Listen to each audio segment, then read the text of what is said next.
Wakanda Forever has a huge task on its head after the tragic demise of Chadwick Boseman. He really left some big shoes to fill, and if you think about it, not recasting T'Challa was quite the risky move on Marvel's part.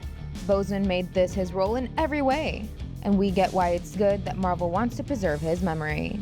But we also understand why #recast T'Challa trended. Apparently they could be bringing us a team of Black Panthers in place of just one. Find out how.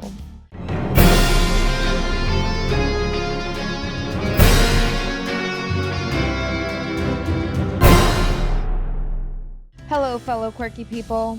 Today we're going to look into Marvel's way of handling the loss of one of their biggest names in the recent years. Chadwick Boseman did something that was extremely special for everyone to witness. Wakanda Forever! King T'Challa became a huge figure as soon as he stepped into the scheme of the MCU.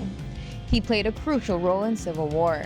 Black Panther became a worldwide sensation. Move, Captain. I won't ask a second time. Then because of T'Challa, the Avengers finally had an army to take on Thanos in Infinity War and Endgame. So, it is hard to think how Black Panther 2 and the rest of the MCU will manage to carry things forward successfully without him.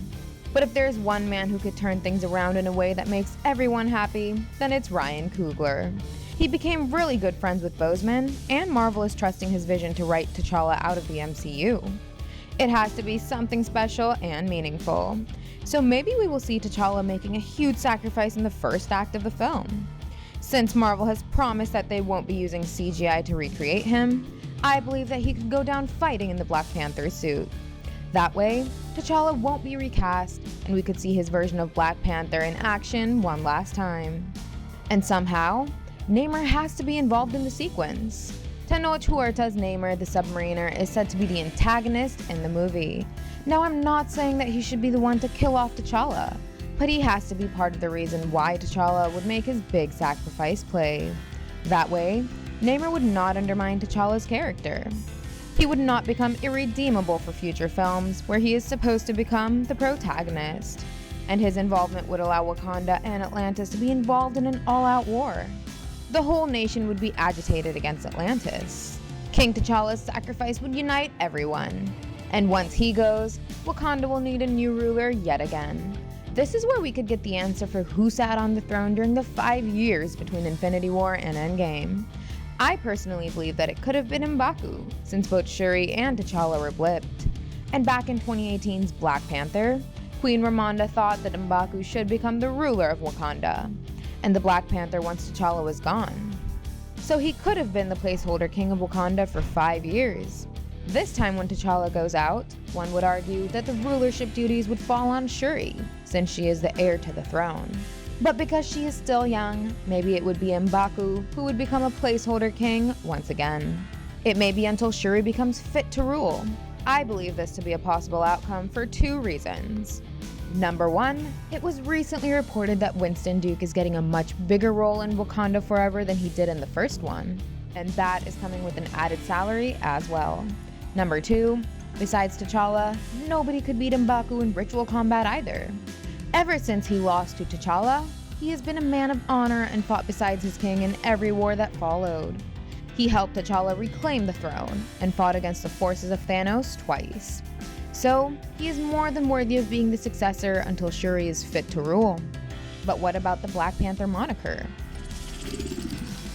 Woo! Is he going to be the new Black Panther too? Now this is where things could get interesting.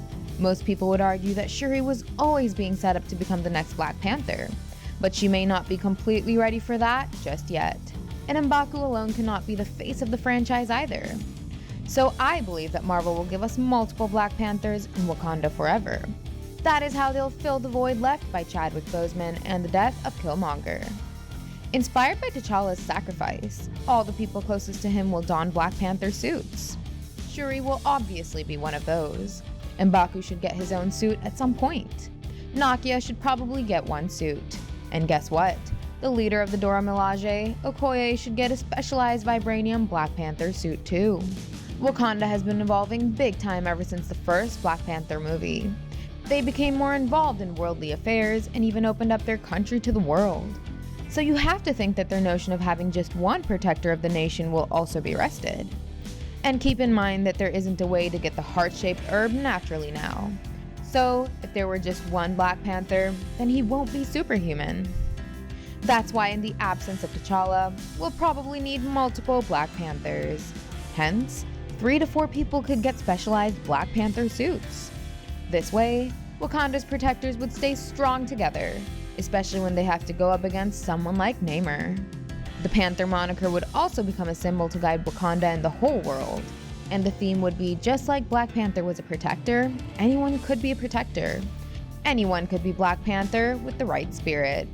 Even industry insider My Time to Shine Hello has claimed that Wakanda Forever will be an ensemble piece. Although, he states that it'll be just M'Baku getting the Black Panther suit from Shuri. What do you guys think about our theory and the scoop that I've presented? Is M'Baku a big enough character to be the face of the Black Panther franchise? Or should we get multiple Black Panthers to ensure that Wakanda Forever is another billion-dollar blockbuster event? Let us know your thoughts in the comments. Give us a thumbs up and hit the subscribe button if you enjoyed the video.